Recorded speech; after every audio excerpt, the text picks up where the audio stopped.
மக்களே எல்லாருக்கும் வணக்கம்யா. ஸோ இந்த வீடியோ எதற்கானது அப்படின்னு பார்த்தீங்கன்னா, ஸோ ஐவிஎஸ் கிளர்க்கு இன்னைக்கு வந்து எக்ஸாம் நடந்துகிட்டு இருக்கு. ஸோ ஃபர்ஸ்ட் லாட் போய் நான் தான் எழுதிட்டு வந்தேன். ஸோ எப்படி கொஸ்டின் இருக்கு என்னன்னு பார்க்கறதுக்காக எழுதினேன். சார் நீங்களும் இப்படி பண்றீங்க அப்படின்னு எல்லாரும் எதிர்பார்க்காதீங்க. ஸோ சும்மா எக்ஸாம் எப்படி இருக்கு அப்படின்னு பார்க்கலாம் அப்படின்னு சொல்லி சும்மா ட்ரை பண்ணி பார்ப்போம் அப்படின்னு சொல்லி தான் அட்டன் பண்ணேன். ஸோ ஒன்றும் பிரச்சனை இல்லை. ஸோ எப்படி இருந்துச்சு, என்ன மாதிரி கொஸ்டின்ஸ்லாம் கேட்டிருந்தாங்க, நான் என்னென்னலாம் பண்ணியிருக்கேன், ஸோ எனக்கு எப்படி இருந்துச்சு கொஸ்டின்றதான் சொல்ல போறேன். ஸோ இது வந்து ஒரு செல்ஃப் ரிவ்யூ மாதிரி வச்சுக்கோங்களேன். எஸ், அந்த மாதிரி தான் இருக்க போகுது. ஸோ அதற்கு முன்னாடி உங்களுக்கு ராயல் பாஸ் வீடியோ கோர்ஸ் தேவைப்படுதுன்னா பர்ச்சேஸ் பண்ணக்கான லிங்க் கீழே வச்சிருக்கேன். 999 ஆஃபர் இன்னையோட க்ளோஸ் ஆயிரும். ஸோ இல்லைனா அதிகபட்சம் இன்னைக்கு நாளையோட க்ளோஸ் ஆயிரும். ஸோ வேணுன்றவங்க இப்பவே பர்ச்சேஸ் பண்ணி யூஸ் பண்ணிக்கோங்க, மிஸ் பண்ணிடாதீங்க. ஓகேவா? ஓகே மக்களே, சரி இன்னைக்கு கதைக்கு போவோம். ஸோ வழக்கம் போல தான் இன்னைக்கு எக்ஸாம் வந்து எப்படி இருந்துச்சு அப்படின்னு ஓவராலா சொல்றதுக்கு முன்னாடி, ஸோ எக்ஸாம்ல ஃபர்ஸ்ட் வந்து ரீசனிங் ஓப்பன் ஆச்சு, அதுக்கப்புறம் இங்கிலீஷ், அதுக்கப்புறம் ஆப்டிடியூட் இந்த லெவலில் தான் இருந்துச்சு. ஸோ ரீசனிங்ல வந்து சிலாஜிசம் கேட்டிருந்தாங்க, எமோட்டி கேட்டிருந்தாங்க, ஆல்ஃபானிமரிக் சீரிஸ் கேட்டிருந்தாங்க. ஸோ வேர்ட்ஸ் வந்து லெட்டர்ஸ் வந்து பேஸ் ஆஃப் லெட்டர்ஸ் கேட்டிருந்தாங்க. ஸோ பிளட் ரிலேஷன் கேட்டிருந்தாங்க. எடுத்தோடனே பிளட் ரிலேஷன் தான் எனக்கு ஓப்பன் ஆச்சு. ஸோ பசில்ஸ், அன்சர்டன் பசில் கேட்டிருந்தாங்க, லீனியர் ரோ பசில் கேட்டிருந்தாங்க, சர்க்கிள் கேட்டிருந்தாங்க. ஸோ இந்த மாதிரி தான் கொஸ்டின்ஸ் இருந்துச்சு. ஸோ ரீசனிங் வந்து ஓரளவுக்கு இப்போ வந்து நான் சொல்ற ரிவ்யூ எல்லாமே வந்து நான் அட்டன் பண்ணது. ஸோ நான் என்ன அப்போ சார் நீங்கள் அட்டன் பண்ணதுன்னா என்ன லெவல்னு தெரியணும் சார் அப்படின்னு கேட்டிங்கன்னா, நான் வந்து எக்ஸாமுக்கு வந்து இப்போதைக்கு ப்ரிப்பரேஷனில் அவ்வளோ ஃப்ளோவில் இல்லை. ஓப்பனாக சொல்லணும்னா அவ்வளோ ஃப்ளோவில் இல்லை. ஸோ இப்போ வந்து கிட்டத்தட்ட நான் ஒரு மார்க் டெஸ்ட் போட்டு வந்து கிட்டத்தட்ட ஒரு 20 டேஸ்க்கு மேலாச்சு. ஸோ அந்த லெவலில் தான் இருக்கேன். அப்புறம் பார்த்துக்கோங்க. ஸோ எனக்கு அவ்வளோ ஒர்க்கு, ஸோ கொஞ்சம் வீட்டில் கொஞ்சம் ஒர்க்லாம் போயிட்டு இருக்கு. ஸோ அதனால் என்னால் வந்து மார்க் டெஸ்ட் கூட போட முடியாத அளவுக்கு சிச்சுவேஷன் ஆயிடுச்சு. ஸோ ப்ரிப்பேர் பண்ணல. ஸோ அப்ளை பண்ணிட்டோம், அட்டன் பண்ணி போயிருக்கேன். ஸோ இப்போ என் லெவலில் உங்களுக்கு தெரிஞ்சிருக்குன்னு நினைக்கிறேன்.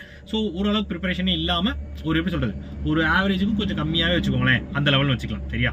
ஓகே, நான் எப்படி எழுதியிருக்கேன், அந்த லெவலில் இருக்க ஒருத்தவங்க எப்படி எழுதியிருப்பாங்கன்ற மாதிரி அந்த ரிவ்யூ இருக்கும்.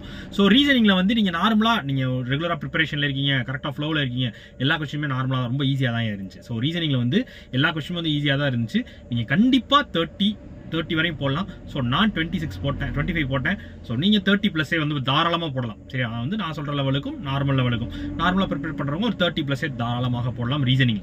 சரியா? ஸோ இங்கிலீஷ் எடுத்துக்கிட்டீங்க அப்படின்னா வந்து எரர் ஸ்பாட்டிங் கேட்டிருந்தாங்க, ஸோ பேராஜம்பிள் கேட்டிருந்தாங்க, ஸோ இது போக ரீடிங் காம்ப்ரிஹென்ஷன் எல்லாமே இருந்துச்சு. ஸோ இங்கிலீஷில் வந்து ஓவரால் ரொம்ப டஃப்பாக கொஸ்டினாக இல்லை, கொஞ்சம் ஈஸி. எரர் ஸ்பாட்டிங் எல்லாமே கொஞ்சம் ஈஸியாகவே தான் இருந்துச்சு. ஈஸினா கொஞ்சம் ரெண்டுக்கும் மாடரேட்டும் இல்லாமல் ஈஸியும் இல்லாமல் ஒரு மாதிரி லைட்டாக கன்ஃபியூஸ் பண்ணுற மாதிரி இருக்கும் இங்கிலீஷ். ஸோ ஆனால் நார்மலாக வந்து நீங்கள் ஒரு 15+ அட்டெம்ப்ட் 15 வரையுமே அட்டெம்ப்ட் போடலாம். சாரி, இங்கிலீஷ் வந்து நீங்கள் 15+ அட்டெம்ப்டே தாராளமாக போடலாம். ஸோ நான் போட்டது சரியா, நான் போட்டது வந்து 20 போட்டேன். இங்கிலீஷில் வந்து 20 போட்டிருக்கேன். எஸ், இங்கிலீஷில் வந்து 20 போட்டிருக்கேன். ஸோ நீங்கள் எந்த லெவலில் போட்டிருக்கீங்கன்றது கீழே சொல்லுங்கள். ஸோ ஆப்டிடியூட் எடுத்துக்கிட்டீங்க அப்படின்னா மிஸ்ஸிங் நம்பர் கேட்டிருந்தாங்க, சிம்பிளிஃபிகேஷன் கேட்டிருந்தாங்க, ரெண்டு டிஐ கேட்டிருந்தாங்க, அப்ளிகேஷன் சம்ஸ் கேட்டிருந்தாங்க. ஸோ சிம்பிளிஃபிகேஷன் வந்து ஒரு 10 கொஸ்டின்ஸ் கிட்ட வந்துருந்துச்சு.